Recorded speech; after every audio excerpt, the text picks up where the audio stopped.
no tak, to prawda. Dobrze, puściłem już nagrywkę, jeszcze tylko wrzucę na streama.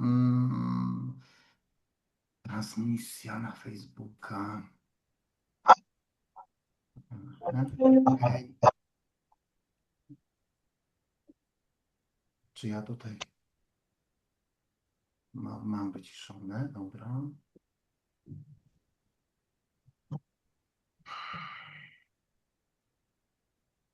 Ja się przygotowywałem do spotkania w każdym bądź razie, więc ostatnio próbowałem jak spirytus czysty smakuje. O, to taka Przyda się, kalibracja. Ktoś przyda się. kalibrację robi dzisiaj, przyznać się? Ja nie, kazałeś nie robić na poprzednim spotkaniu, to dzisiaj też nie. Na poprzednim, ale dzisiaj to było wręcz wiesz, takie pożądane, bym powiedział. Ale spirytusem się kalibrować, czy czymś?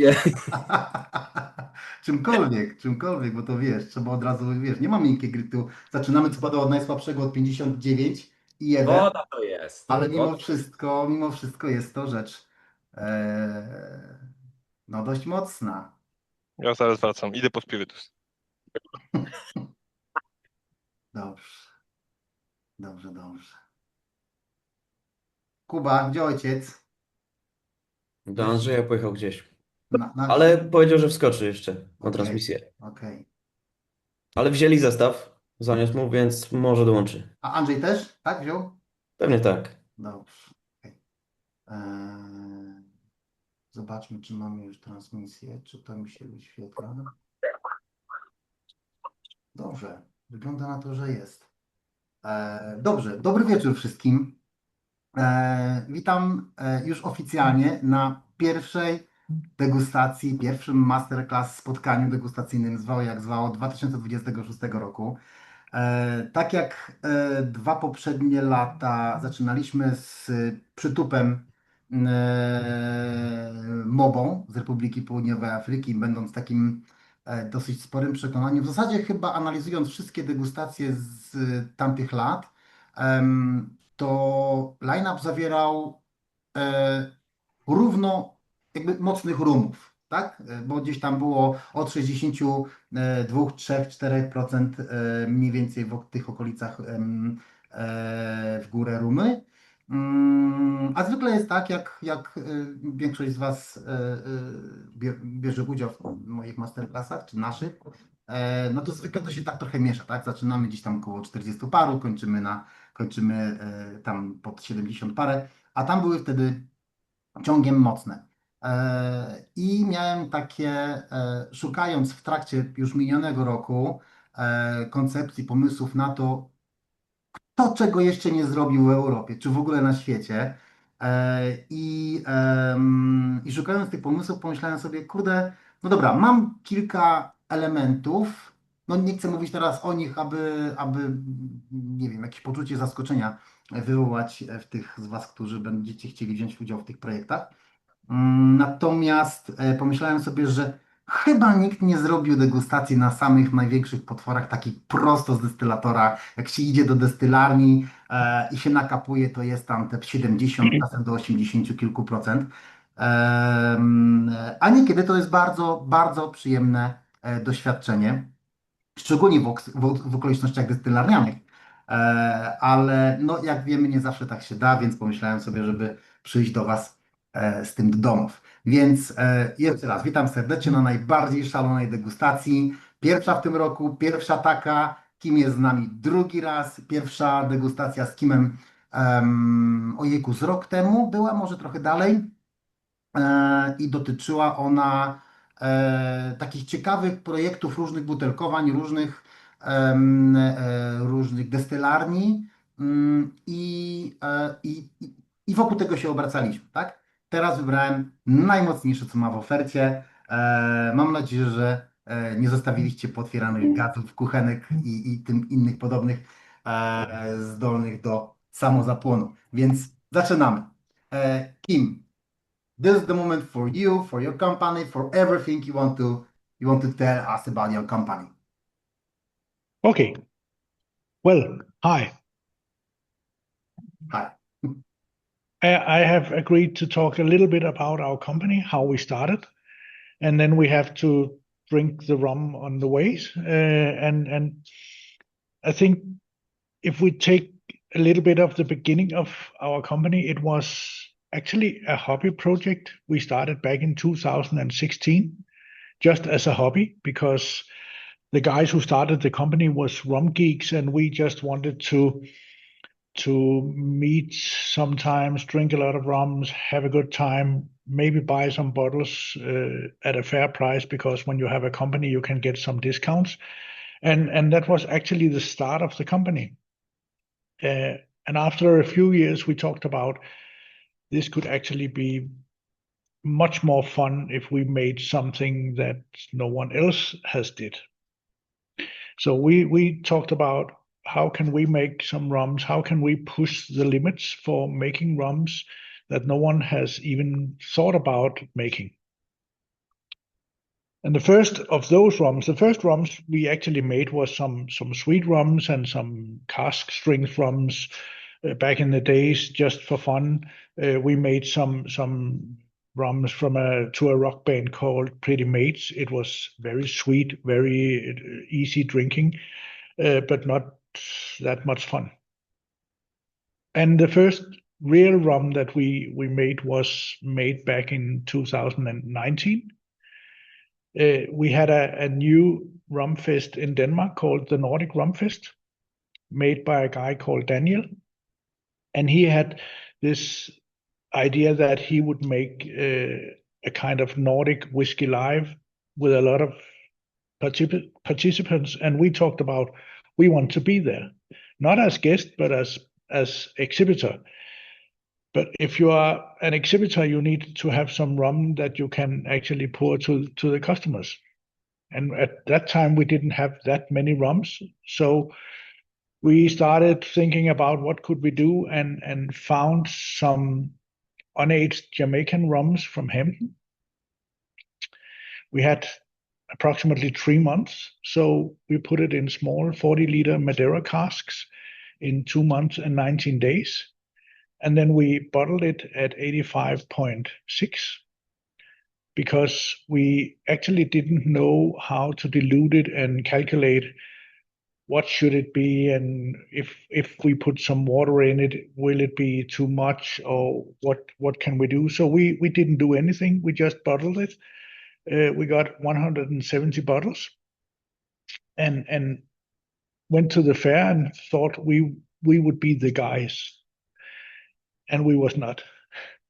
People went crazy about it, because some of them thought we were totally crazy, and besides that, it tasted like shit. And some of them thought we were totally crazy, but it was okay. And it was our first time aging a rum ourselves, and we thought about, why not start with this one and then go on and make some more. The wild series of rum started actually with this one. It was a DOK 1600 Easters, 85.6 ABV, and it was just, in my opinion, it was amazing, because it has all these unaged flavors in the rum, together with a little bit of sweetness from the Madeira, and it was quite nice. Actually, we won a silver medal with that rum in the tasting competition, and that was the start for our company. And after that, we talked about we might need to buy some barrels that someone has aged for us, because we don't have the time, we don't have the money to put rum in barrels for 10 or 15 or 20 years in Denmark, to wait to get this up and running. So we started buying some barrels. We actually started tasting a lot of barrels, and we decided that we were 3 guys in the company at that time, and we decided that every one of us should say yes to the barrel before we bought it. If we had a barrel that only 2 of us was okay with, we wouldn't buy it and we wouldn't bottle it. And that's actually still the thought of the company, that if we don't like the rum ourselves, we shouldn't bottle it. It shall be something that we really want to drink, because otherwise we can't guarantee for the quality, and we can't say to people you should buy this bottle because it's an amazing rum. And that's how the company started, and that's actually how we're still going on. We're still talking about what should this be? Can this be good for 2 years, 5 years, 10 years, 25 years, whatever? And if it's not fantastic, we won't bottle it. I remember there was a three of you, and Yes. with totally different style, totally different expectations from the liquid. And I remember that you told me that you are searching, you are looking for as long as all of you agreed to this specific liquid. Yeah, Yeah, we did. We did. fantastic. Yeah. So should we start with the first rum? Ah, of course, Just yes. to Yes. have something in the glass. Yeah. The first rum is Le Galion, like this. It's also the weakest one. It's only 59. We are starting very, very smooth and gentle. I'm really happy that we're doing this. Really. This Legally. one, Yeah. this one is actually, it comes from Martinique. Le Galion is the last sugar factory in Martinique that is still running and still existing. It's a Grana Rum. It's made by molasses. It's fermented for 8 to 16 days.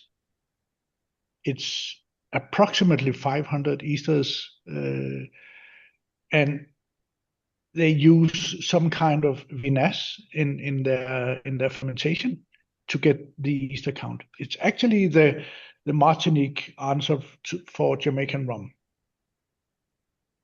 Cheers. Cheers.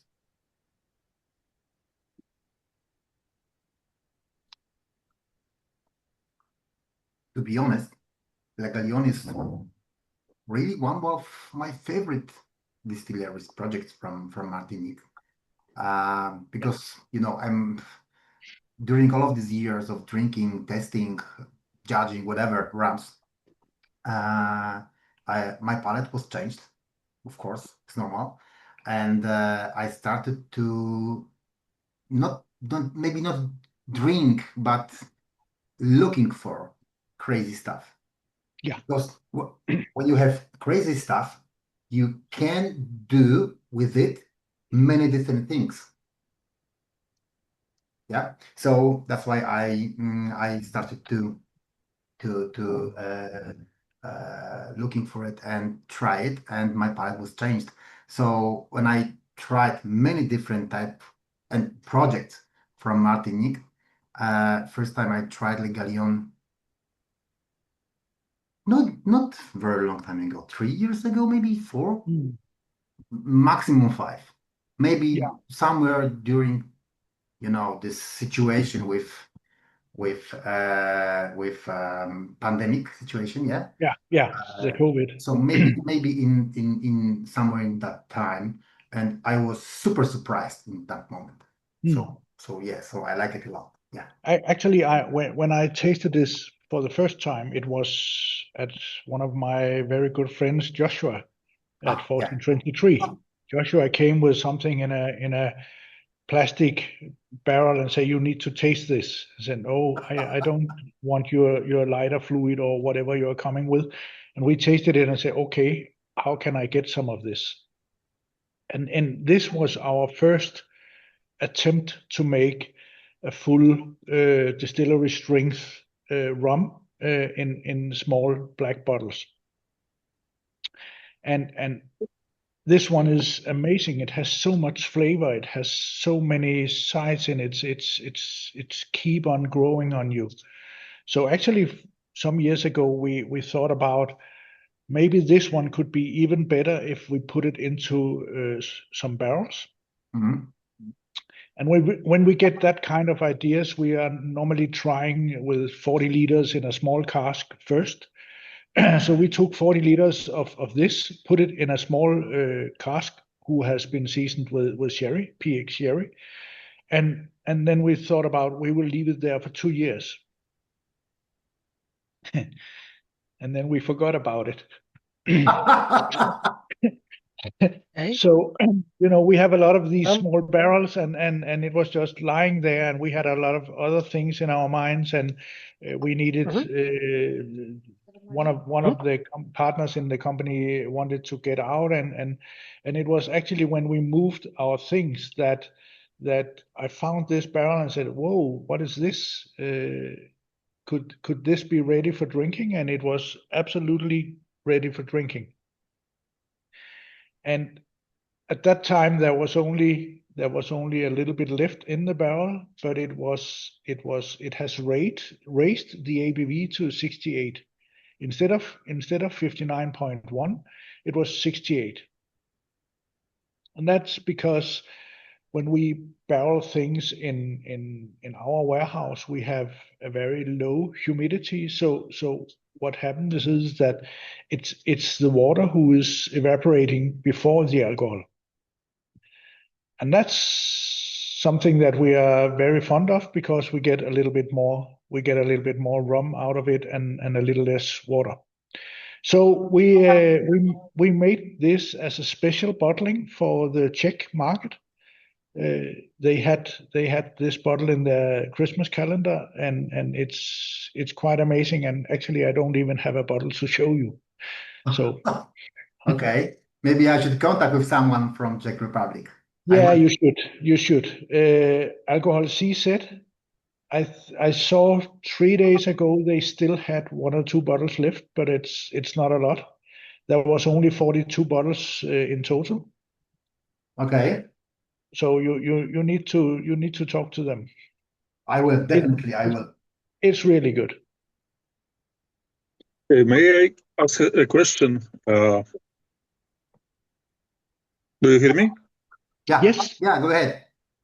Okay, so you cannot use the DOC Martinique on the label, yes, because this is the Melassa rum. This is Yeah. the Jamaican style.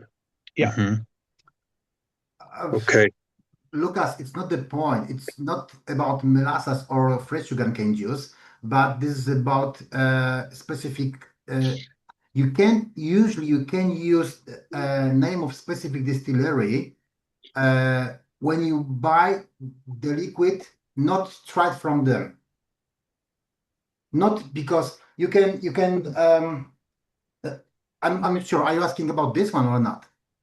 No, but Yeah. there are the special rules on Martinique about the DOC of Yes. Martinique. And this is what I'm asking. So you cannot use the DOC name of Martinique on the label. Yeah, you can. Yeah, I agree. Yeah. Okay. But that was our first attempt on these small black bottles. That was actually it was something that we made primarily for the cocktail market. In Denmark, we haven't had a tradition of drinking white rums. So we have a tradition of drinking dark rums, and it should be quite sweet. We have rice and shit like that. So we have a very sweet palate. So white rums in Denmark is something that we decided we want to change that. We want to educate people in how white rums could be used in, for example, cocktails, or could be drinking neat like this one.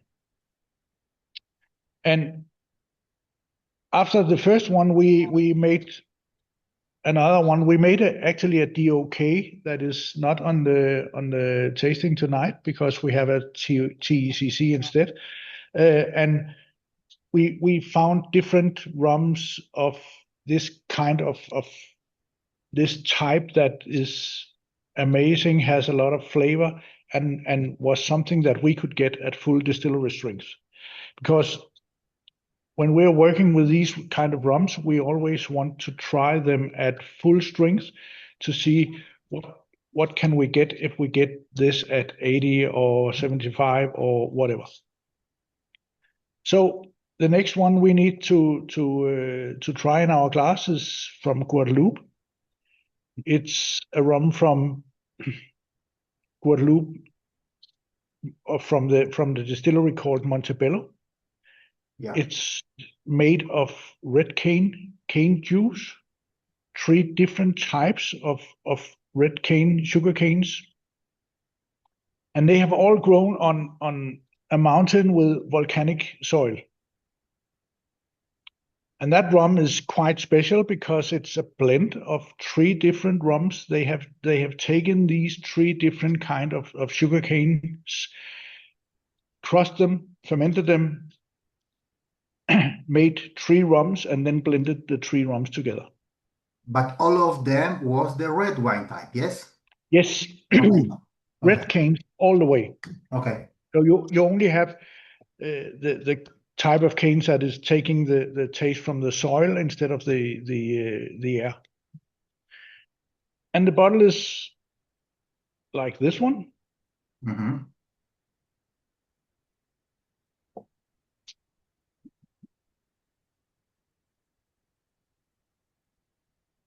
To be honest, it's almost still white January. It's white. Yeah. Oh, I like it. Oh. Here you have fresh cane juice. You have all these fresh fruity notes in this rum. It's actually one of the it's not an agricole because we have put it in bottles in Denmark, but it's one of the rums that I really like because you have all these fresh sugarcane green notes of the rum.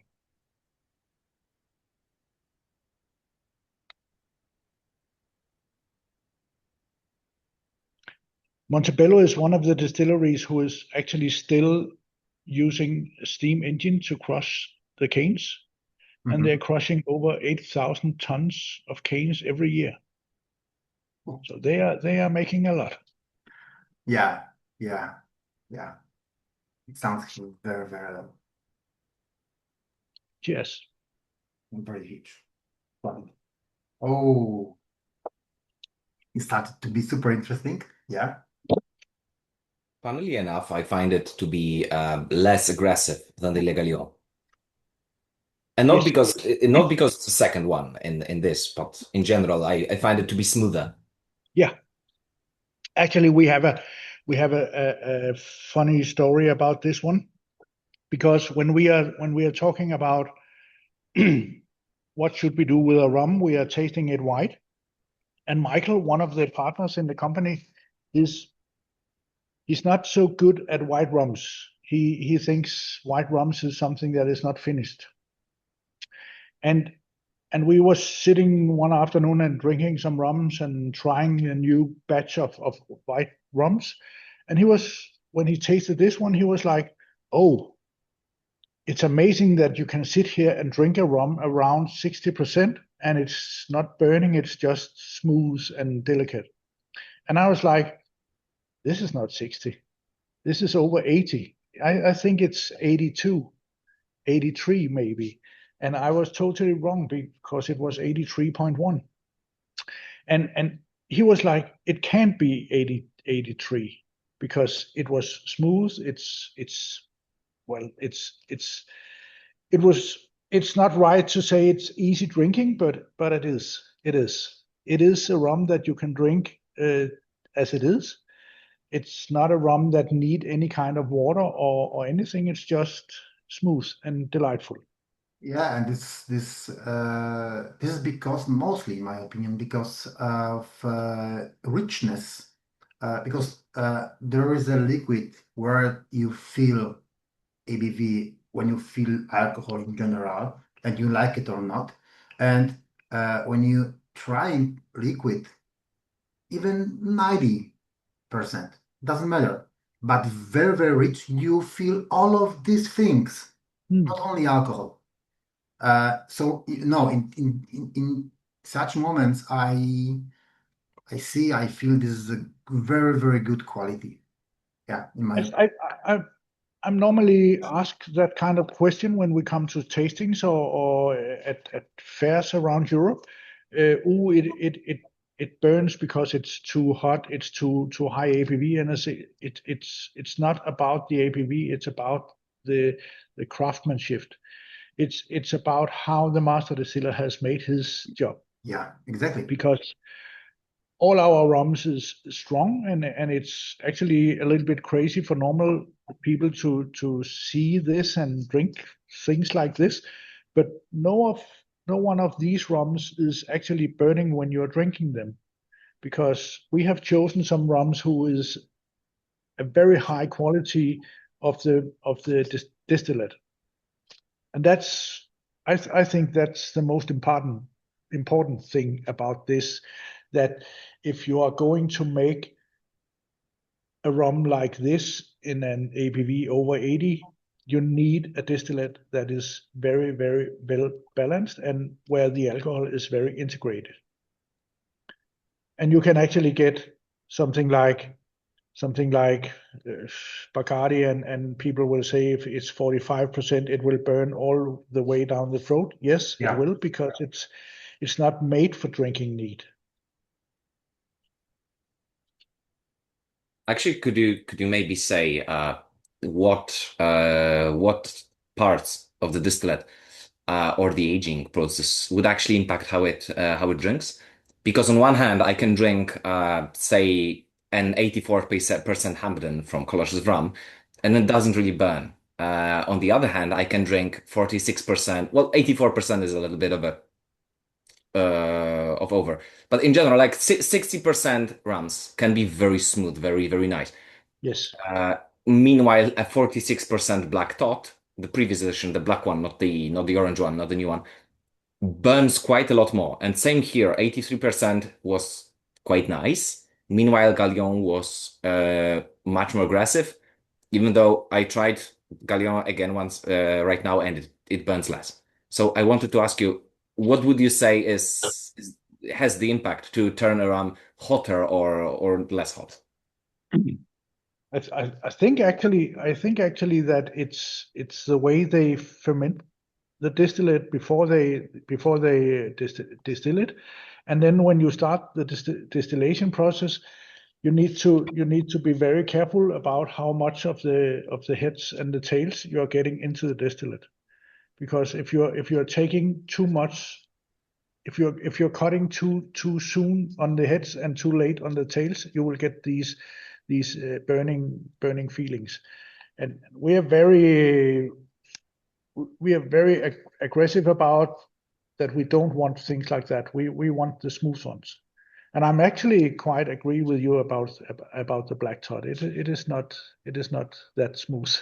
They did I change did- it. It's good, but it's The new one is significantly smoother. yeah, Like no comparison.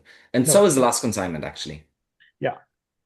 I did my own tests with Coeur de Chouf, St. James, because that was the strongest kind of agricole I had otherwise. And indeed, it's 60% of 85, and it's in general a good rum, I thought, but in the comparison, it just burns more. It has like the Guadeloupe has more heat that stays with you, but it doesn't have any burn, despite being higher BV. Yeah.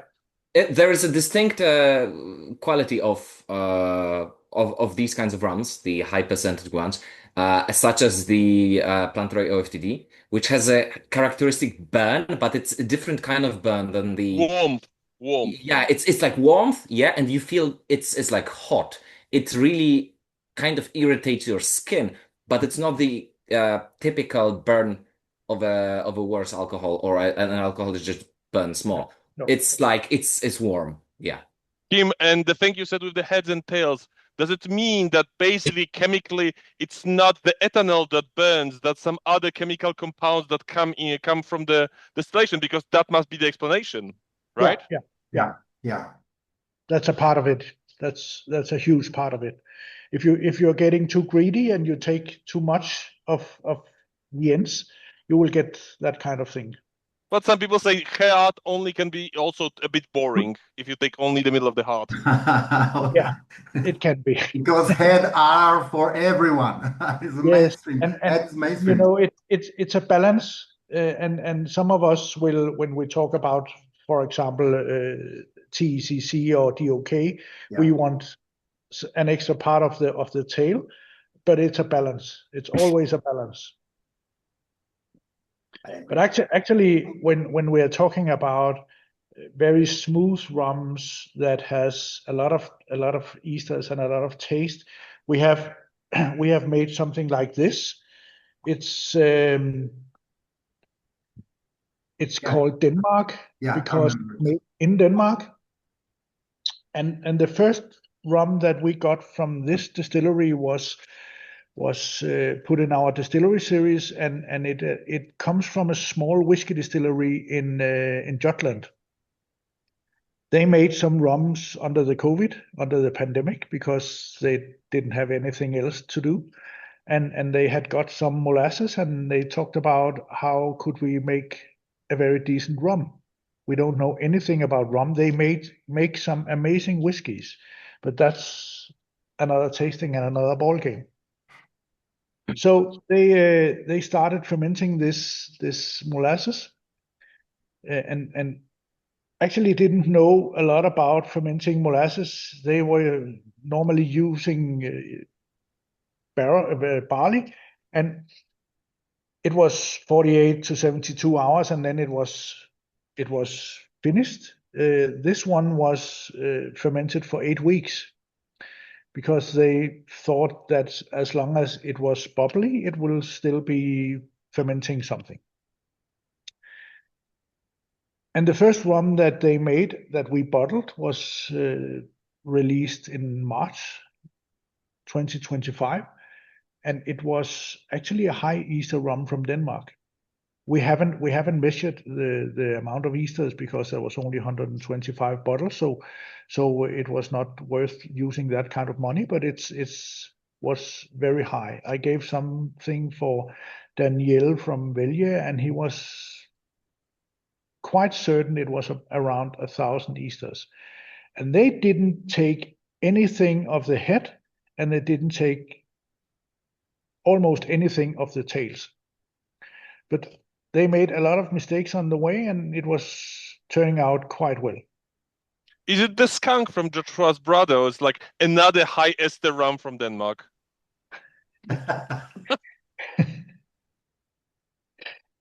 Yeah, maybe.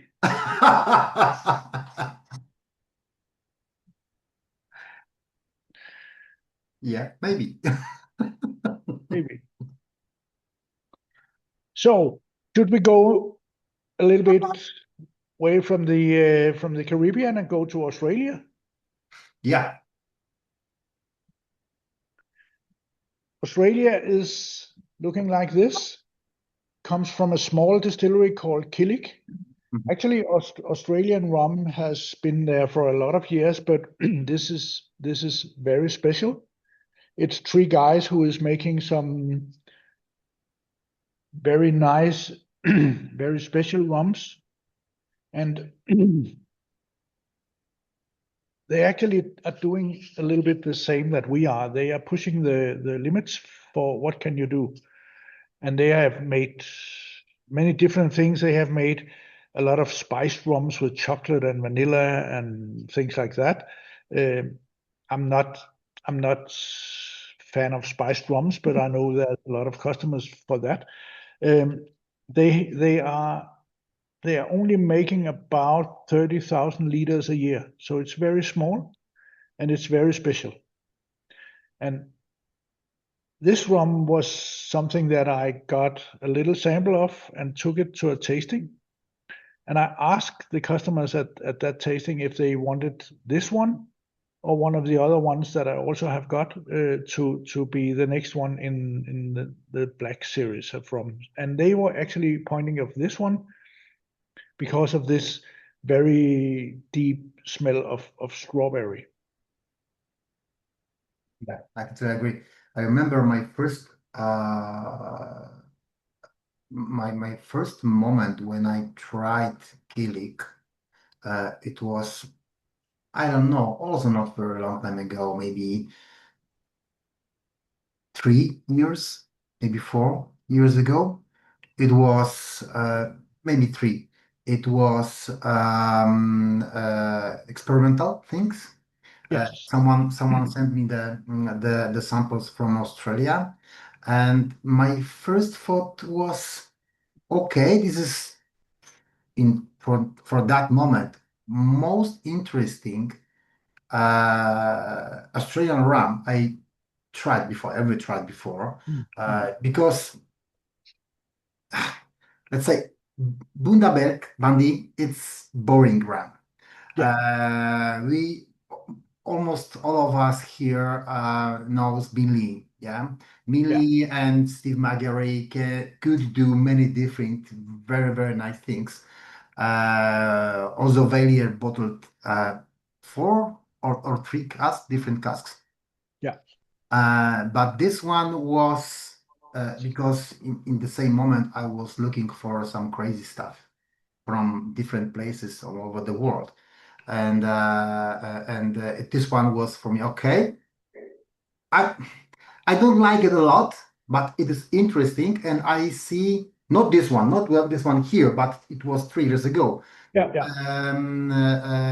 But I can see some kind of future with it.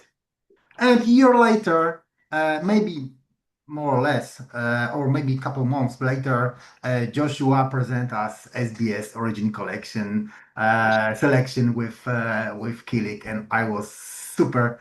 It was really nice, and I'm always curious what is going on before the project is ready. Straight from the column, what kind of liquid you put to the barrel, what kind of liquid you get in Mauser or whatever, yeah. And I'm always curious what is going on before. Well, Uh, in in and in, when I in saw it first time, this one, I thought, okay, I need to get it. I need to try. So we are here now. Sorry. this this project about the white rums and the SBS Origin series, it's not a secret that we are working very close with 1423. Of course. They have some access to some white rums that we normally can buy a small part of. We are not as big as they are, so we are buying some of the rums through them. And this project was actually uh, a day where we visited 1423 and drank a lot of white rums and tried to find something that we could put in some barrels. And then we talked about we wanted to make we invented a new project that afternoon that called the White Rum School, because we wanted to make some rums that was rums that could be presented for normal people to learn to drink white rums. And that idea was actually born on that meeting. And shortly after, we were starting making some white school rums. And a little bit after that, Joshua and his crew came with SBS Origins. So let's say they got a little bit inspired on that meeting. And that's okay because they are some nice guys. So we are not actually competitors. We are colleagues in the business. But as he says, we can't do what you're doing with the ones at 83 or 84%. We can't do that because we can't sell it. It's only for a very small amount of customers who wants to buy things like that. But we can do it, and we have a lot of fun with it. And actually, when I tasted this one could be very fun to have something in a barrel and see what it can do. And I have tasted some of the independent bottlers who has barreled some of this 1 or 2 years old in a barrel at 55 to 60% will make this very, very strawberry yogurt-acty. My question and my idea, maybe my questions because of my idea do you have some liquid, this specific liquid in your warehouse? More or No. less 40, 50 liters. No, not all of, you sold everything? Ah, Unfortunately, ah, we didn't save anything for a barrel. Unfortunately, that was stupid. And it seems that it's sold out everywhere, I think. Yeah, it is. I already checked and because I started to think, okay, if you have a very small cherry barrel and this one liquid, if you put this liquid with 83 ABV to this barrel on 2.5 months, like my one of the favorite rum I ever tried in my life, it was your Marabou. You know this one. Yeah. Pavel also remember this one. If anyone everywhere find it, I take every bottle, every bottle. Yeah, it was super fantastic. So that's why after that time I started to think, okay, it's not super hard to do this.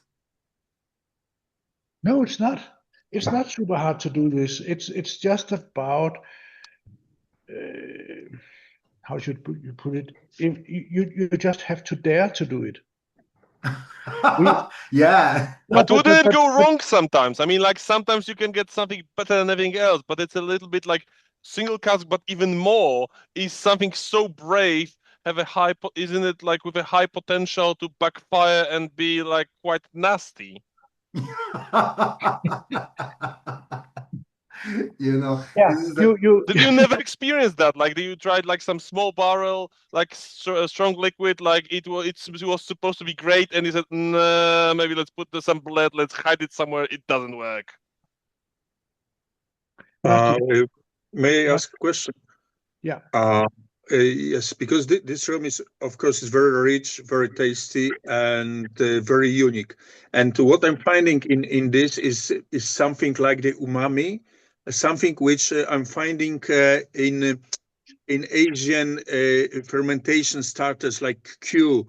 So it's something like the Indonesian maybe arak, yes. So Yeah. my question is about the fermentation process because you didn't tell anything about the fermentation, how long it was, and maybe they added something extra like the bacteria of maybe citric acid or milk acid, because there is something what is different in this rum, also different than typical kilik. Yes, for me this is more closer to Indonesian arak, but it's fantastic.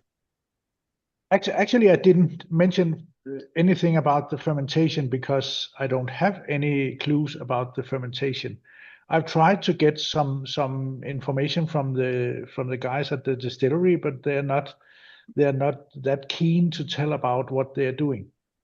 I think they have some kind of vinasse or some kind of dunder in their fermentation. I think they are using something to get this kind of taste, because you can't get this kind of taste only from the fermentation of the molasses. That's not possible. So I think they are doing something like To jest chyba likwidujący ktoś? sorry. sorry, no, it was accident. No, okay. So I think actually they are having some kind of dunder in their fermentation, and they are doing it for quite a long time. But I haven't been able to confirm these guessings that I have about it. I've talked to Steve McGarry about it, and he would make the guys getting back to me, but that didn't happen. I've had 2 meetings with them. They are brothers. Yeah. And one of this meeting, one was offline. We just talked about some potential cooperation and some some things we could do together. And but the second time when we talked, it was during a daiquiri competition final 2 years ago. Because their ram was in the great final. This video is on my YouTube channel. So Lucas, I can send you the link to this movie, and we just asked them during this meeting how they did it. Hmm. Lucas, did you hear me? Yes. Okay. Yes, yes, thank you. Okay. So yeah, the only one difference between SBS Origin Kilik and this one is that this strawberry is more hot. Yeah. Like like you did the soup with this strawberry. So yeah, so I like it very, very lot. Yeah. We actually, when we let some of our customers try this one, it was actually because we wanted to make this one. We have this white series of rums that is actually a little bit like the SBS Origins. This is Wild Series Origins, and we are bottling these ones at 60%. And it was actually our only goal with this was to bottle this at 60%. And then some of our customers, we have some really crazy Danish rum geeks that is always asking for more, always asking for 75, always asking for 80. And we also have a Polish guy who can do that. Oh but God. but we have these guys who is always asking for could we try this one at distillery strength, and that's why we made the little black one of the Australian one instead of putting something in a barrel. So Yeah, I like it. It's very, very nice. yeah, and to be honest, if I should choose the 83 or the 60, I would drink 83 every time. I would, because it's just so smooth and so gentle and so elegant. It's really nice. Yeah, I totally agree. Here. And now you were talking about the Marabou. We don't have Almost. we don't have Yeah. that, but we have something. We have something. We have something almost like that. But that's not now. We are going to take the white one first. Okay. Yeah, that was your suggestion. Yeah, of course. Yeah. I thought we started to talk about Marabou. No, we This is almost Marabou. it was just a way to get to Jamaica. Yeah. Because Jamaica has a very big spot in our hearts. In the white rums and in the aged ones, and we have made a lot of different expressions from Jamaica. We are into high ABV, we are into high Easter, we are into a lot of everything. And this one is one of our favorites. It's from Long Pond, TCC.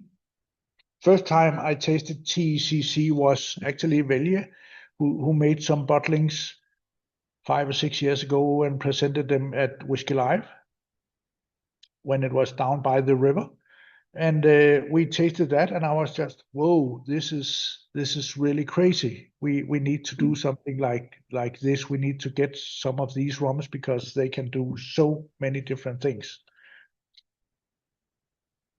And TCC is Long Pond's version of DOK from Hampton. It's a really, really amazing, powerful, flavorful rum you don't have anymore.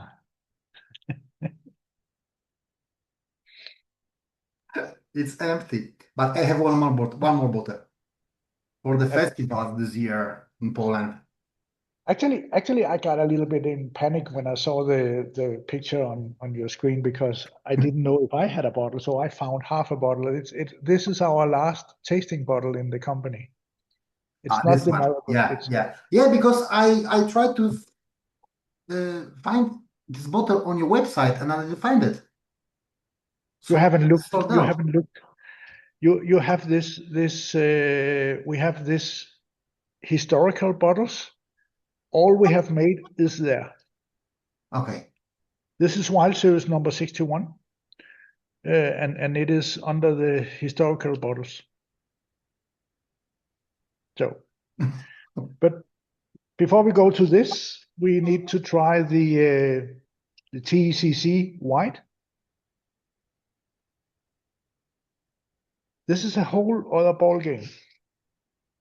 Here you have a lot of different notes in the nose, and you have when you taste it, it's really powerful. It's really. I remember our first masterclass with Daniele Biondi from Velia, and it was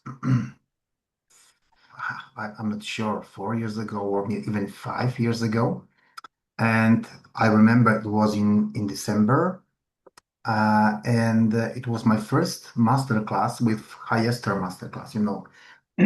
I I I put to the lineup some different bottles from different distilleries, all of them from Jamaica, if I remember well.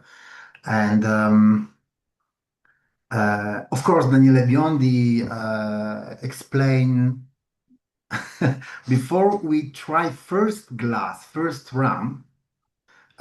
He explained us almost 3 hours Yeah. what's going on about esters, about all physics, atomic, everything. Super interesting meeting.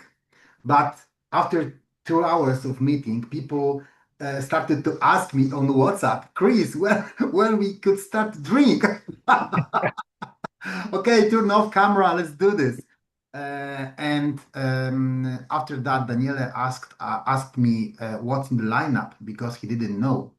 And I told him, okay, some Long Pond, some Hamden, some, I don't remember now, Clarendon, whatever.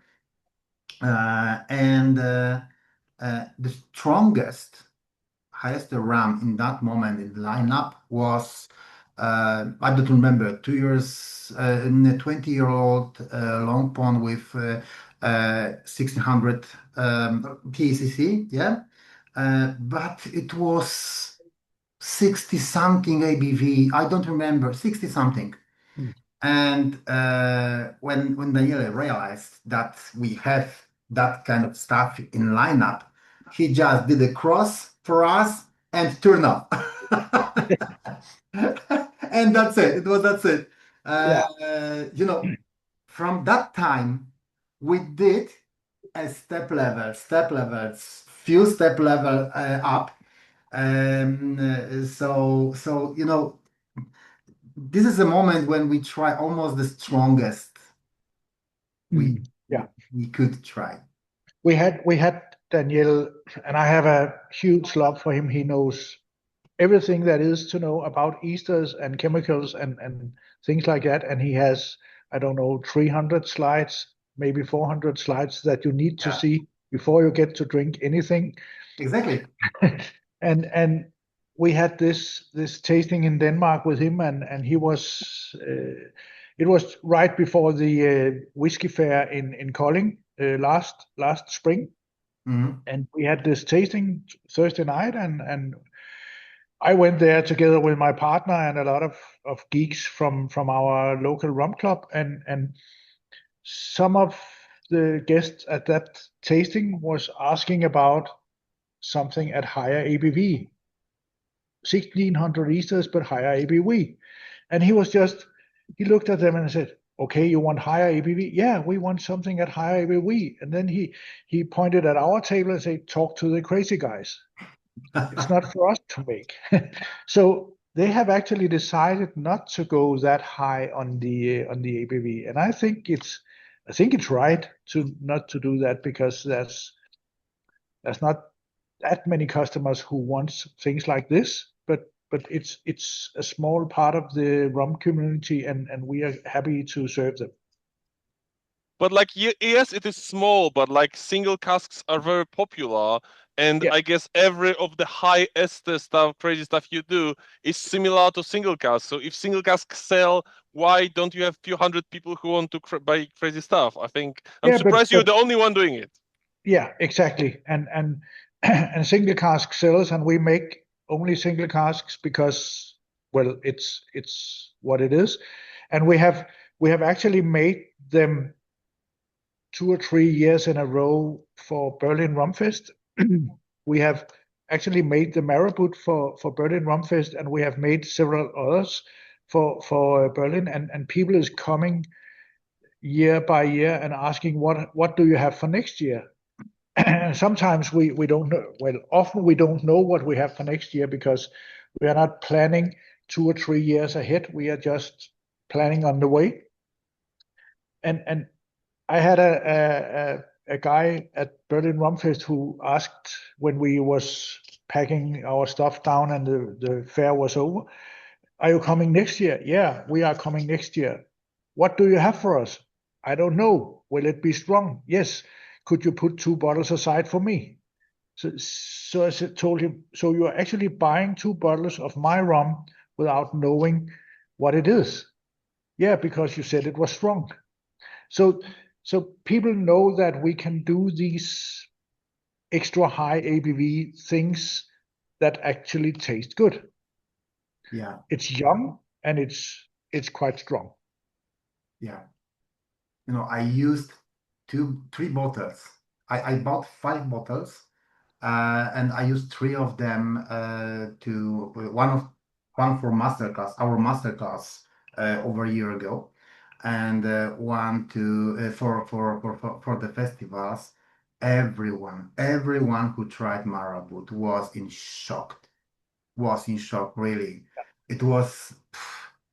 I'm getting frustrated when I realize that I didn't buy more bottles during this festival. Yeah, I'm Yeah. sorry. No, But sometimes you just hit the jackpot with a bottle, and it is so perfect that it's not simple to explain. What did you do? I don't know. We put it in a cask just like anything else, but it was really, really great. But Kim, did you try it? Maybe you did, and you are not telling us now about this project. Maybe. I'm not sure. I don't know. We didn't talk about this. But did you try to, copy this project again? Maybe you Yes. have some, yeah? Sometimes when we make something like this, we make more than one cask. We make sister casks, Mhm. and some of the bottlings, especially the bottlings for Berlin, we have tried to make a copy. And actually, a few years ago, we had another amazing bottle of Jamaican rum, and people was just asking, when will you do the next one of this one? Can you make a copy of this one? And some of the guests has even brought a bottle from the last one so we could taste these up against each other, because after 1 or 2 years of complaints from our guests, we say, okay, I will do one. And we did it for not this, we did it in 24 at Berlin Rum Fest. And suddenly we had guests coming with the other bottle in the backpack, and then we could taste things against each other. And they were not quite similar. There was some kind of differences between the bottles. So even if it's 2 casks lying at the same warehouse side by side, the cask is bought at the same time, you don't get exactly the same rum. Each single When you cask is unique, but wasn't the quality similar or Yeah, intensity? yeah. The quality was similar, and everything was nice, but the taste was a little bit different.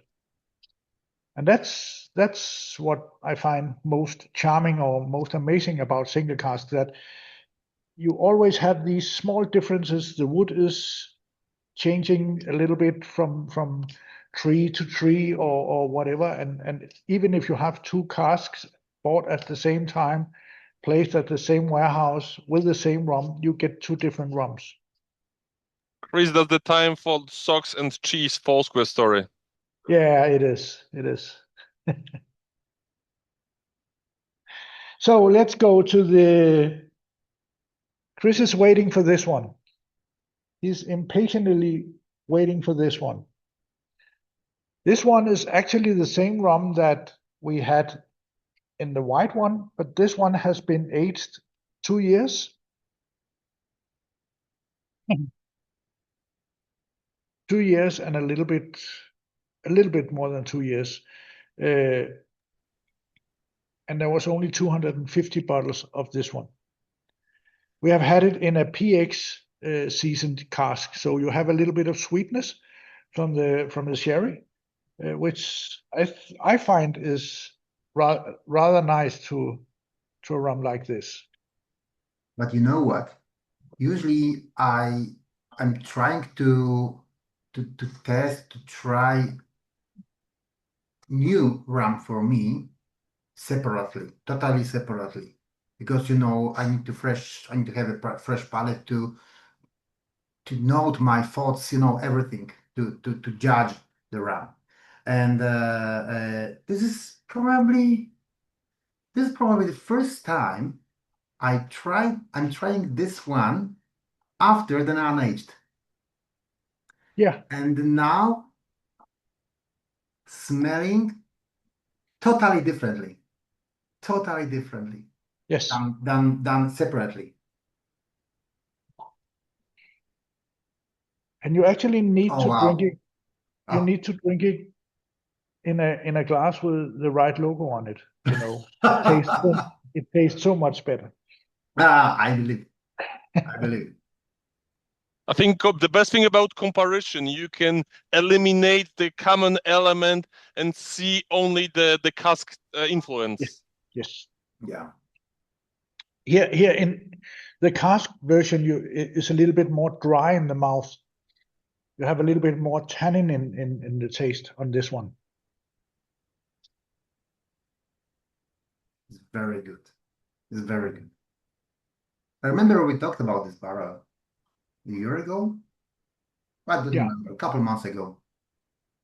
That after Marabut, not after, but I asked you about Marabut, and you told me maybe this is kind of similar, also small barrel. You put some pigs in it, and you tried to do some similar project. Yeah. And of course it's not. It's impossible, of course, but it's very good. I like it. Yeah. It's Actually, very rich. You don't feel alcohol here, maybe. No, you don't. You don't. I would so disagree with you. Sorry. Compared to the Guadeloupe in the second spot or the Australia, this is the previous one burned a lot, at least for me, and it was I would say on the edge of being too burning to drink for me. This one is less so, but still, I would absolutely, of course, subjectively, but disagree with you that I cannot feel the alcohol. At least in Australia and Guadeloupe, they were much smoother for me.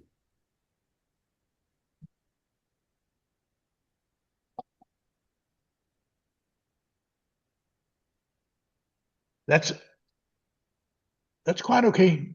But have you tried add a drop of water?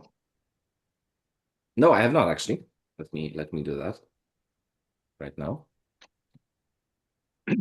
I I actually did. tried everything we did today with a drop of water, and to my surprise, other than maybe Kilik, all of them I definitely preferred without. It smells better with water, but it doesn't taste as good. No, but if you take the cask aged one and add a drop of water with that one, it will get a little bit smoother.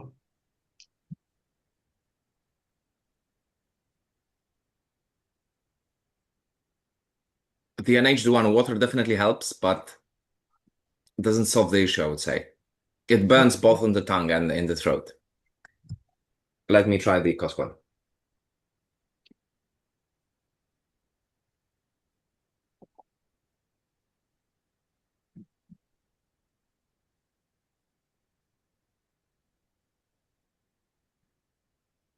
But you know what? I'm smelling all the classes from previous rounds. All of them are totally different. Yeah. Totally different. All of them. Wow. Great.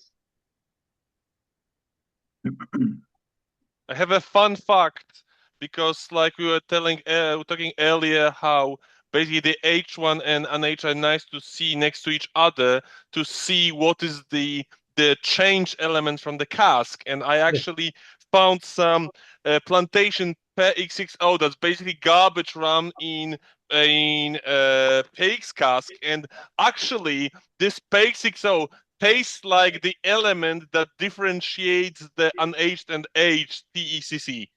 Do you know, Pablo, how to rescue some sweet rams, for example, plantation pigs? No, but like this is a You- useful teaching material.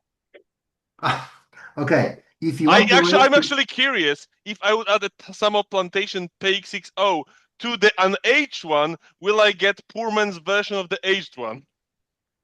okay, Because like these are similar elements. Like if this were like numbers or like symbols, it Mhm. feels like the aged one is like an aged one plus PX60 plus just not being garbage. Yeah, yeah. I always, when someone came to my stand during the festivals, and they asked me about some esters, about some high esters, of course, and powerful rams. And I always ask them, okay, go to another stand with ram. Take some sweet ram. Doesn't matter which one. You can take Portugal, some, I don't know, some Plantaray, whatever. Doesn't matter. Wyłącz za chwilę. Came back to my stand, and I will put you to do put some drops to your glass to this rum, some TCC or DOK or whatever, some similar, or Dominican Republic from our meeting tonight, and everyone is in shock, because this is highest trust changing everything in liquid, everything.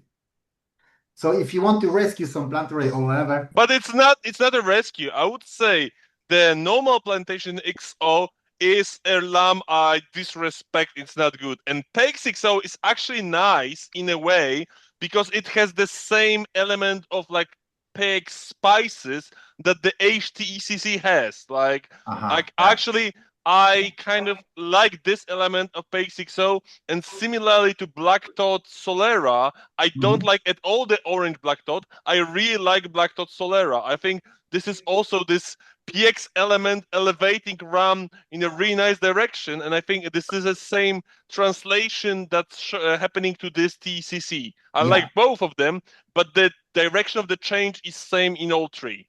but Black Dot Solera is probably the dryness Solera rams I ever tried before. Yeah. It's It funny is. to me, It is. however. It's really funny to me, however, how different can tastes be, because Pavel, here you're absolutely slandering the PXXO and the XO. I quite like it myself. No. I'm slandering XO and I'm saying PXXO is better than I expected. Same the Black Dot. I'm slandering Orange Black Dot and I enjoy Solera Black Dot. And I will respond completely differently. I really enjoy the orange black dot, but Jesus Christ, I cannot stomach the Solera. It's just no, I hate it. I hate it so much.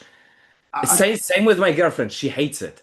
It was, well, an eye-opening experience to drink it. I would say no, it tastes like vegetables despite not being an agricole, and that's not a good thing to me. don't worry, put some DOK or TCC in it and it will be everything okay. Trust me. Yeah. Trust me. What do you This, have, Kim? I have this one. It's not on the tasting menu tonight, but it was just because we talked about doing something with a sweet rum and to make it better. This one is actually called Consumatus. It's Latin and means the perfect one because I blended it, so it had to have a nice name. But this one is actually rum from Barbados, blended with rum from Guatemala, from West Indies Rum Distillery, and from the Zacapa one. Added a little bit of sugar, and it's for Mr. and Mrs. Smith who is drinking sweet rums. Only 12 grams of sugar, but still a sweet one. And when we made this, we talked about this has not that much character.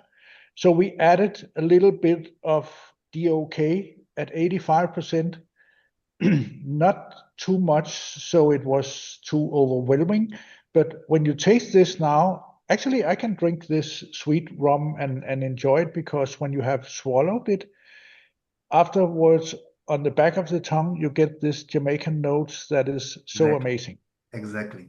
But And isn't it how DOK was born? It was basically they were adding DOK to the Yes. German beetroot vodka, and suddenly it tasted nice.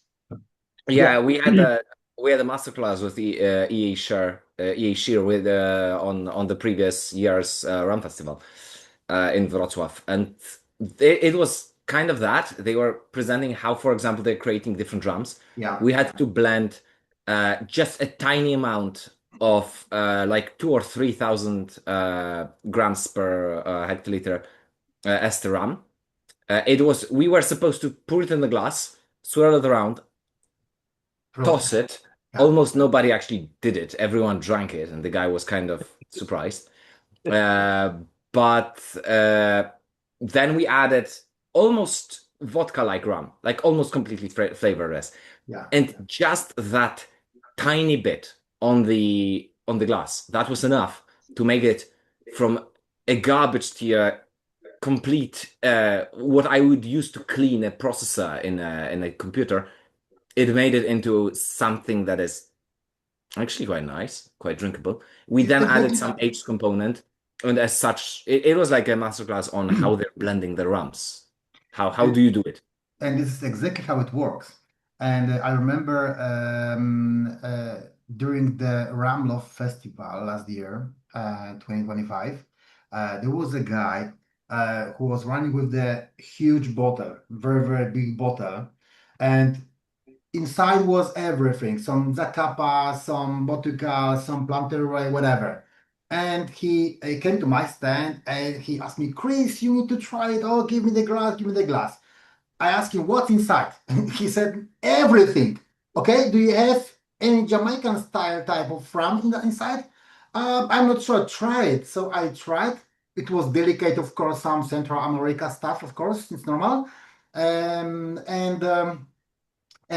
So I put some two types of rum from Warehouse One project, Worthy Park fresh sugar cane juice, super nice rum, and the OK from different project. I don't remember which one. Both aged. And so I put some in it, and it was totally changed. And many people after it, when he of course still running with the bottles and put some rum to the glasses, people ask him, okay, we think you were in the Chris stand because we are feeling some super nice stuff in it. So this is how it works.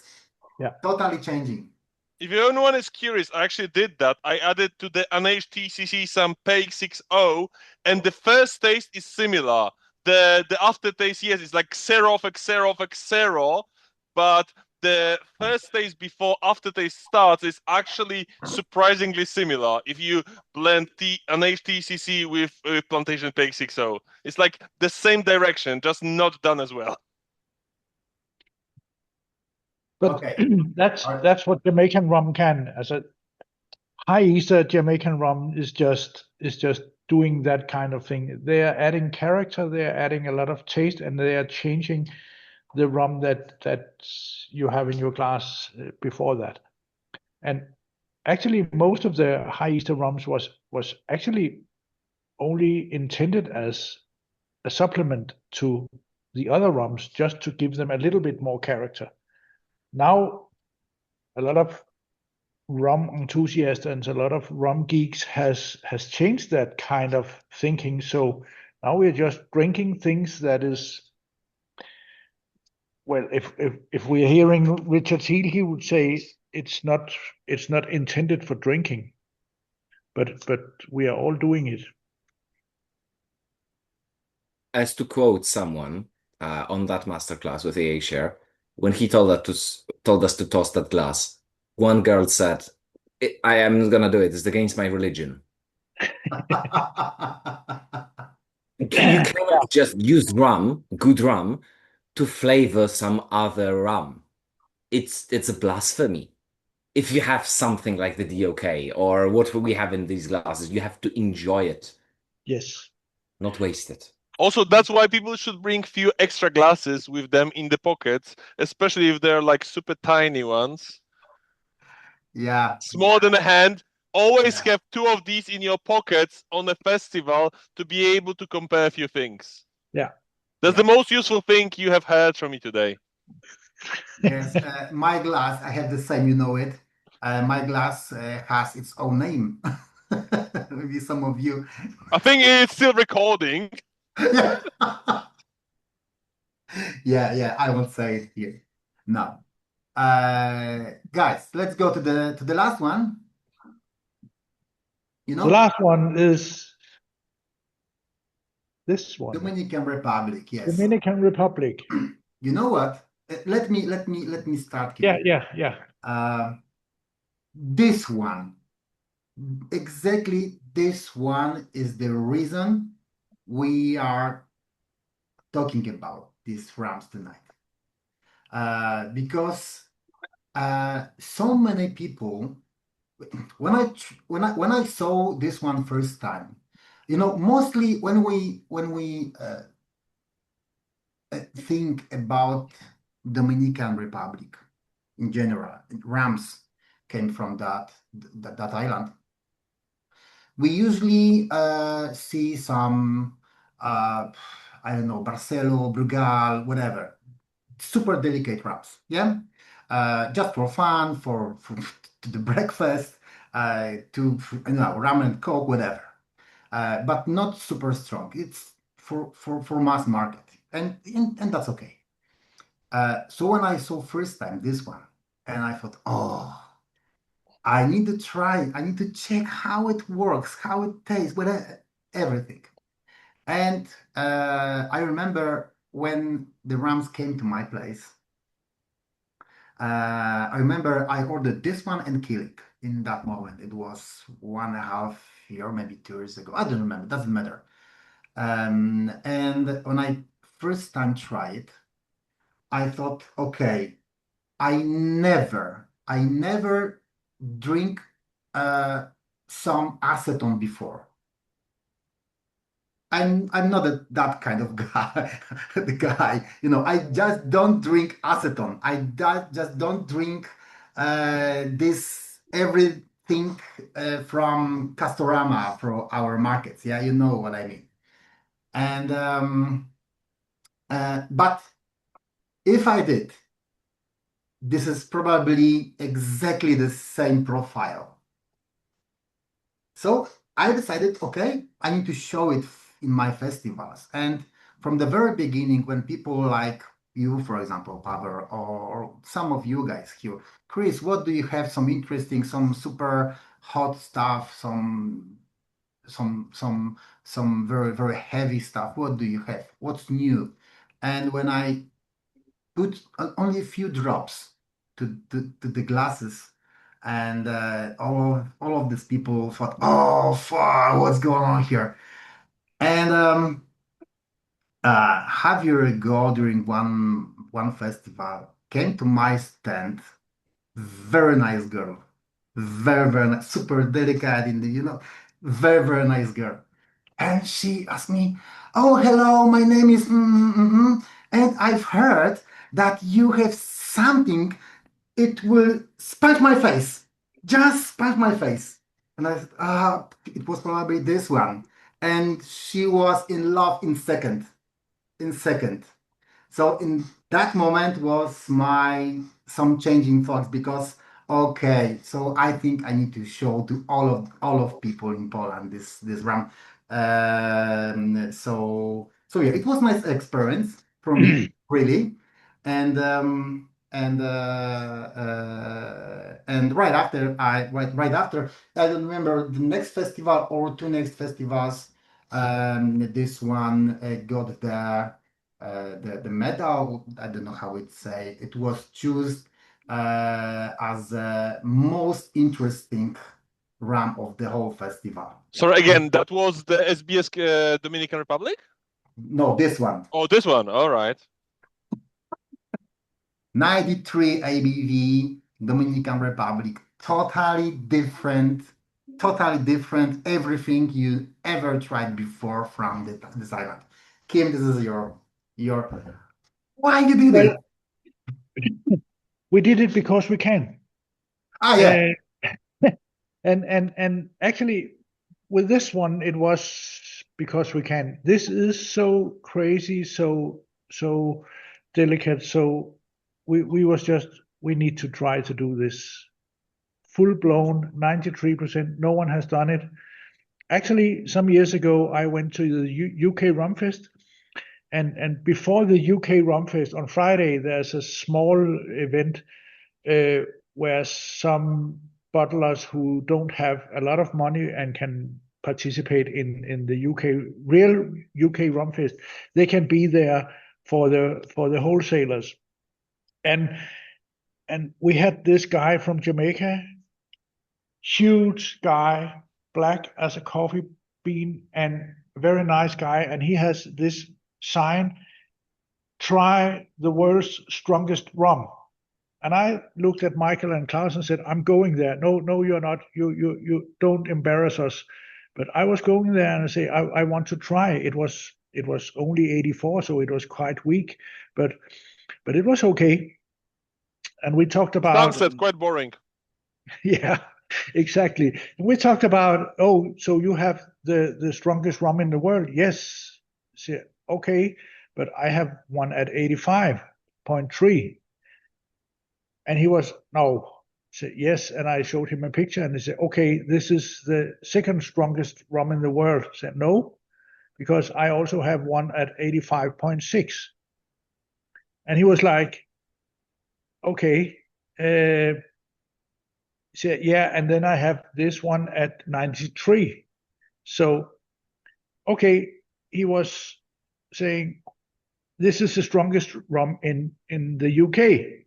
And I told him, and now you just hope I don't have a bottle in my suitcase up on the hotel room. And he was like, just go fuck yourself. Oh. It was not fun anymore. Well, I think it was fun, but he didn't. And this one is actually something that we made just because we can, and because 93 is fun. And actually we have a small barrel over here with that one in it, 2 years old. We need to definitely talk about it, Kim. Yeah. And after the meeting. And that 2-year-old rum was something we made, for fun. Mm-hmm. And I had some friends coming here at the warehouse, and they would like to start to try to age some rum in a small 4 liters cask, and they were into the sweet stuff, so they needed some nice smooth rum. I sold them something from Vietnam, quite nice actually. And then I told him, well, I need to try to serve something for you that you don't know what is. And then I poured something from that cask, 93% from this 40-liter cask, and they was just, oh, this is strong, but it's good. Can we buy a bottle? Say, no, not yet. It's not ready. It needs some more time. Yeah. But they have actually asked if they could come on the list to buy a bottle when I make it at some time. And it could be quite interesting for the Rumlock Festival in Poland. Quite Maybe. frankly. Are you gonna visit us next year? I hope. Or- Okay, let's talk about it. I have one idea. Yeah. In Wrocław or some other place? I will let you know. Thank you so much. I want to see you then. Wherever it is. Whenever. I can travel to the other side of the country if that's necessary. But this one, 93%, and you have this oily mouthfeel. You have this, you have the acetone, but you also have some white pepper. You have some citrus peel in the mouth and in the nose. I think it's quite nice, but I have to say so. I made it. What do you think? Yeah, of course. Of course, it's super interesting. I'm not sure it's nice. For me, it is. But all of people here, and not only here, we have different expectations, different palette. So for some of us, it's super interesting. It's nice. It's powerful and making everything in your mouth and sponging your face, of course. And for some of us, can be too strong. Of course, it's normal. It's actually it should be. It should Of be course, for some. it's the same like if you eat sushi and you put some wasabi on it, and this is only wasabi. Yeah. This is wasabi. I love wasabi in general, so I like this one. Yeah. Yeah, it's super interesting. It's something totally different. I haven't tried. I did it. I tried before. So yeah, thank you, Kim, do you know what are the marks they produce? Because actually the SBS, sorry to mention SBS, but like your friend, so it's not like a dirty word. No, SBS Dominican Republic High Aroma is the only SBS origin I actually actively dislike and I find unpleasant. Like it's almost the only time something was high ester, but in a direction I didn't enjoy and found unpleasant. I like Mhoba, I like TCC, I like various weird wild stuff, and actually I didn't like the Grand Arome Dominican Republic they did. Sorry, like something like that. And actually, I'm surprised that yours is kind of softer on this acetone. It has some of it, but despite much higher strength, it's much less intense in this direction. Do you know how many different marks do they make? So yours is kind of pulling the punches on the acetone despite higher ABV.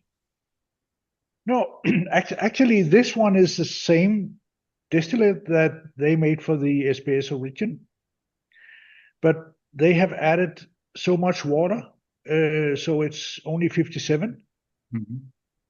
And I think I won't tell anything bad about them, but I think they have done a mistake here because I think it's too much. They actually. But are you saying that if I add water to that, I should get kind of similar thing to SBS? Yes, because it's the same distillate. Okay, let's see.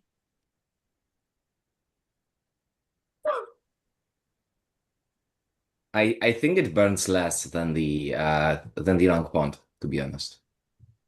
It It's does. smoother. Yeah, it is. It is. The long pond was really harsh, at least for me. I know Krzysiek, for you it was okay, but this is more pleasant for me than the long pond. You're right, Kim. Once I added water, there's more acetone. Maybe Yes. the numbers were off, and there's still not as much acetone as in ESBS, but there is definitely more acetone once I added water than without. Yeah. We actually bought the rum together with 1423 when they made it. It was something that was made at AFD because they wanted to try to make high Easter rum. And when we bought a small amount of it together with 1423, it was just like, well, they wanted to add some water because they want a wider audience to try it. And sometimes too much water can actually change things and not necessarily in a good way. So what we're doing is we are always saying we are not adding water to our single cask or to something like this, because if you want this with a less strength that we have made it, you can add the water yourself. Yeah. No, I'm really grateful for that because it's a whole experience trying the same rum at the different strengths. It shows very different faces, and like without you, you wouldn't have a chance. Like if it's someone burns at 40%, it's just done. You can't add any water; it will just die. Yeah, it will. Yeah, yeah. There is one question I didn't say it before on our chat. How did it manage to stay the same ABV with aging? It's about the TCC. Oh, yeah. Well, actually, it's only aged for 2 years, and when you manage, if you have the warehouse where you're just managing the humidity, you can have it at the same ABV, so you evaporate equal amount of water and equal amount of alcohol, and that's how we did it. I think it was actually 0.1 higher or something like that, but we just decided to go with the same ABV, Okay, not to brag too much. okay. So is there like a lot of equipment making your Denmark warehouse kind of special laboratory that doesn't lose an alcohol in comparison to water? No, not really. We are just managing our casks rather well. We are securing that they are as full as possible, so you don't have too much surface, because if you have too much surface, you have a lot of evaporation, and we are not doing something. How can you do that with single casks? It's just, you don't have any rules about single casks. Single cask is one cask. If I have 10 casks and I take one of the casks and fill the other 9, then I have 9 single casks. As long as they're the same age, I guess. Yes, if it's you take 10 barrels, fill them with the same distillate, and then you use one of the barrels to fill all the others. And if you wait for a long time, you maybe have to take 2 or 3 barrels out to fill the rest. I mean, like I Yeah. totally understand the idea when Appleton does that over 50 years, but like to my best understanding, you have small volumes. So if you are not selling 5 casks instead of 6, you're selling 1 cask. How did you manage to do that without with ending up with 1 cask, basically? We are managing the 1 cask. We are not refilling the cask at our warehouse because we don't have that much room. Oh, okay, right. So we are managing it by the temperature and by the humidity, but nothing more than that. So you have like some external factors like AC regulating humidity and temperature in your warehouse. A little bit, yeah. Mhm. Thank you. Finally understand. Yeah, that's okay. That's why we're here. Like when I had to ask like Joy Spence from Appleton, like how do they make like 50 years and have so little angel share? How do they do it? Like she said, no, it just happens. No, it's not happening. No. No. It don't happen. Yeah, that's what I thought. Like, and she really They have- refuses. You've refused to elaborate. Yeah, But, but if they have one barrel of 50-year-old rum, they have maybe lost 50 barrels on the way Maybe. because that's how it Yeah. is. Yeah. But you know, single cask is not you don't have any rules about when can you call it a single cask. Mm. We are calling it single cask because we are bottling it directly from the barrel. And if we are buying 2 casks of the same rum, we are actually making 2 different labels because there's 2 different ABVs.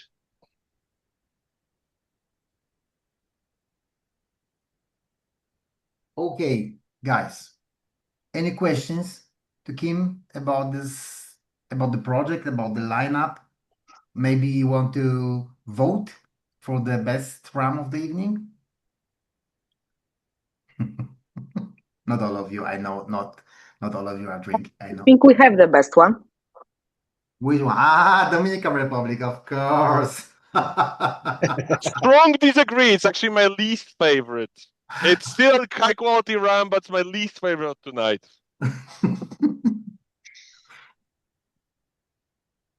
Guys, Okay, anyone? for me, I think the best in the TACC, that unaged.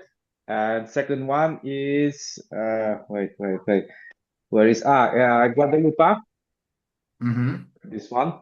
Yeah. And on third position, I think it's Dominican Republic. The best also. That's three my favorite rams. Nice. And Australia Chili also because I love in the strawberry in the cream. One experiment, if I can advise you, to come back to one of your favorites this evening. If you tried all of them tonight, if you finished already your portion of Dominican Republic, come back to Guadeloupe or Le Galion, whatever, because your palate is now super ready to make a fun or take some fun from this rams. So this one, all of this before was changed for you tonight. So if you tried, for example, Le Galion, it will be different. Australia, totally different. So if you can't come back, do this. What can I do if my favorite HTCC? Once again. What can I do if my favorite HTCC and it doesn't change much after Dominican? You can always come back to Guadeloupe or Le Galion, Martinique, whatever. Also, don't see much change, but for me, at least, definitely Guadeloupe is number one because the complexity in the taste of it is just different, so much different from the other ones. But the Australia, also really good, really interesting. And I found Le Galion quite nice as well, quite complex. But at least for me, the Long Ponds, sadly, sorry, just burns too much. It's too much. Okay. Try tomorrow early morning. No.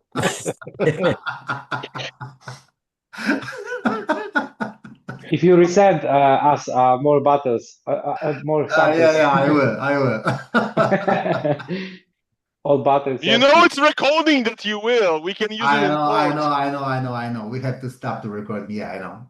And transmitting. So, guys, we are always switching to after meeting, you know.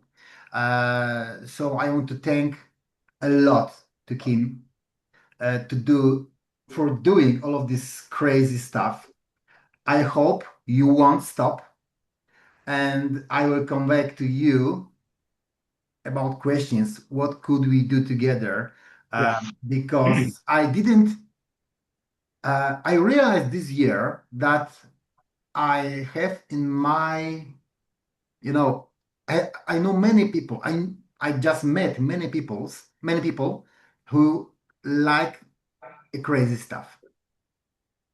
Yeah, of course, Pablo, I know you since many years, of course, now. And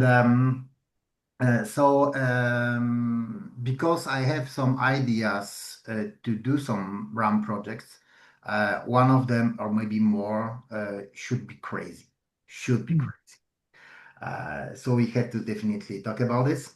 And yeah, so Kim, thank you very much. You're welcome. I hope you join for one of the festivals this year in Poland.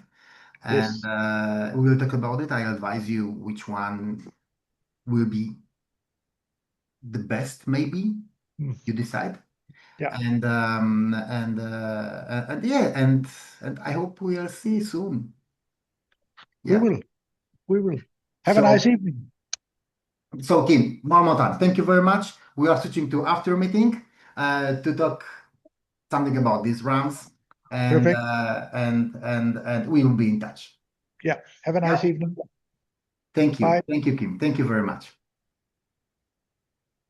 Dobrze, niech ja teraz tutaj trzymaj transmisję na żywo. Czy ona tego już się... Poczekajcie na Facebooka. Jeszcze się rekomenduje. Jeszcze, proszę, jeszcze się rekorduje. A, tak, rzeczywiście.